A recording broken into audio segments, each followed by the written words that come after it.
Procrastination is a lazy urge to aim at nothing and avoid disappointment or some kind of discomfort, to just attempt something easy or painless instead of what you need and kind of want to do. However, by this very means, procrastination is an outright enemy because it robs you of what you really want and maybe even were made for. It keeps this self-fulfilling prophecy going the longer you give in, just reminding you of how much you're failing until you just want to run away from that thing and avoid the guilt.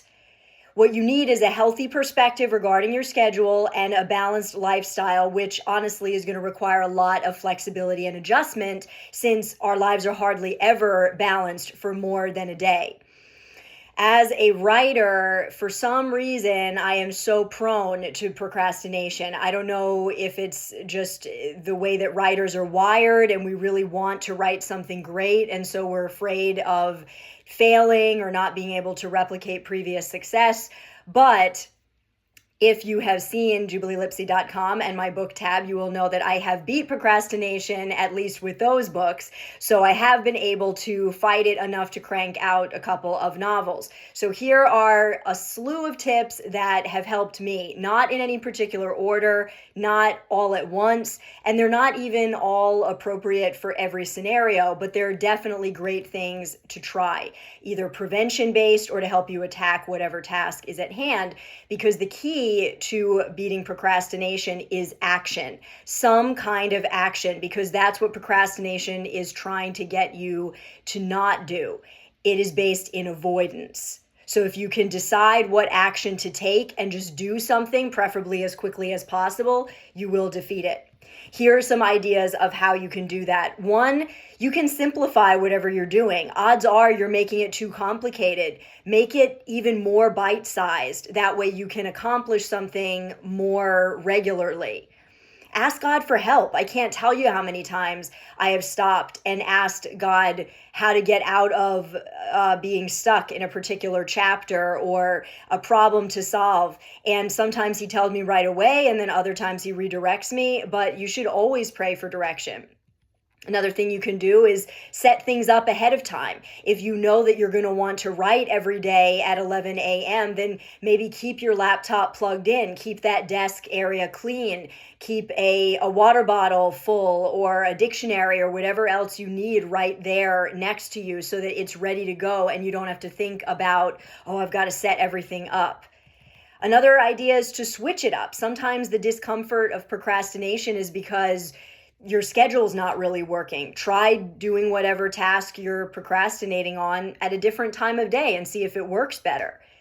Get your head in the game. This is one of my favorites. Is there a song that really gets you motivated to write or exercise or do whatever it is that you're doing? Is there a chapter of a favorite book or a motivational podcast, or do you need to take a walk outside? What gets your head in the game? Now, we're not talking about distracting yourself. You don't want to do this for more than 10 minutes, ideally. But if there is something that gets you motivated and just pushes that button that gets you ready to do your task, let's say it's writing, then do that first. Maybe you're distracted because there's so much else to do around the house. So you could complete a power hour or just knock through, it doesn't have to be an hour, just knock through as many other tasks or chores to get them out of the way so that you don't have to be guilty or think about other things you could be doing. Try to delay a treat for momentum.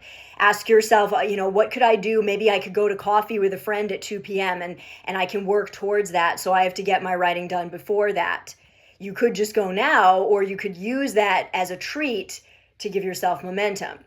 Try setting a timer for like 5 to 10 minutes if an hour or a half an hour feels too overwhelming. Chances are you will be very motivated when you see how much you can do.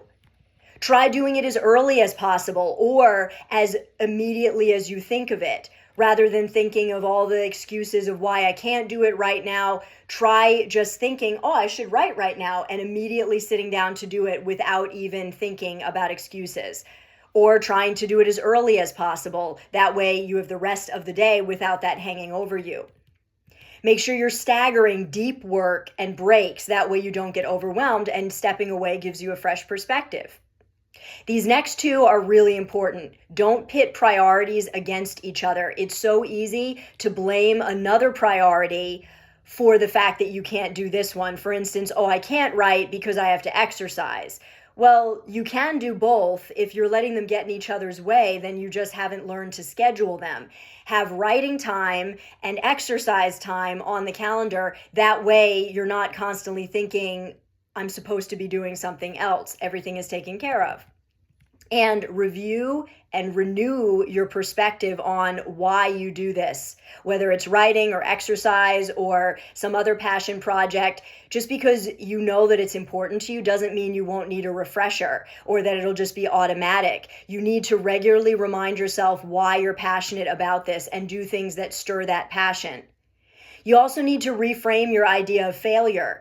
You know if you're sabotaging yourself, but if honestly work piled up and the day got away from you, you didn't fail. We're after persistent, consistent progress. And don't be afraid to rework something. If you've been trying to get something done and it just isn't working, be willing to ask the Lord if maybe this is not the right season for that priority right now, or you could do it differently. This is also very important. Make sure you celebrate doing something every day. I mean, even if it's as simple as I wrote one paragraph, or I didn't complain today, or I got outside for a 5-minute walk, just something that you accomplished, because procrastination feeds off of guilt. So if you get into the habit of celebrating more than you complain, you will be a lot more confident of what else you can do. And finally, clear your plate of empty calories. So if there's too much superfluous stuff on your plate that doesn't really matter, you're going to find it that much easier to procrastinate on the important stuff. So try to get rid of the stuff that is just extra, stuff that doesn't need that much time and effort put on it. Do you really need to go through your attic every day this week and shred every bit of paper? Or do you really need to have so many appointments on your calendar? A lot of things are superfluous and we think that they are constantly going to be in the way, but they don't have to be. Just remember that it's a mixture of remaining flexible with life in general while staying disciplined enough that you don't derail yourself. Just be intentional with what you know is going to work, and then keep doing that consistently. When it stops working, change it up. Pray about everything and make sure your goals align with God's plan for your life and what passions He's put inside you. And whatever season it is, whether it's a busy season with lots of confidence and accomplishment or a slow one, it's important that you focus on what your priorities are with the Lord and don't give up. Do a little bit every day so that you can get used to the idea that I can be successful doing this. Procrastination can be beaten, and it literally takes one day at a time of just doing something.